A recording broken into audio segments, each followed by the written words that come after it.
আমাদের এখানে কর্মকর্তা কর্মচারী আসছে।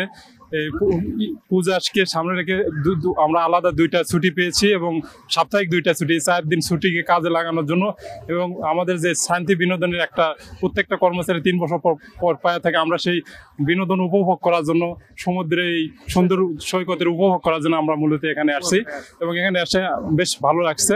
আমরা এখানে আরো 2-1 দিন ইনশাল্লাহ থাকবো। বিগত দিনে যে বর্ষা মৌসুমে যে পর্যটক ছিল, মানে ওরকম পর্যটক ছিল না, একবারে শূন্য অবস্থায় ছিল। পুজো উপলক্ষে বেশ কিছু লোকজন হয়েছে। আপনার পিছনের যে লোকসানগুলো মনে হচ্ছে যে এবার কাটাই উঠতে পারবো। আমরা এখানে ব্যবসা বাণিজ্য করে থাকি, কিন্তু এই বর্ষার মৌসুমে দীর্ঘদিন যাবৎ লোক সংখ্যা খুব কম ছিল।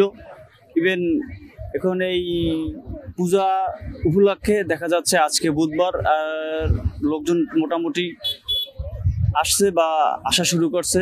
দীর্ঘদিন বেচা বিক্রি খুব কম ছিল, আমাদের চলতে ফিরতে খুব কষ্ট হয়েছে। এখন এই 3-4 দিনে দেখা যায় লোকজন গেস্ট যদি আসে চাপ হয়, তাহলে আমাদের বেচা বিক্রি আশা করি যে এটা ভালো হবে।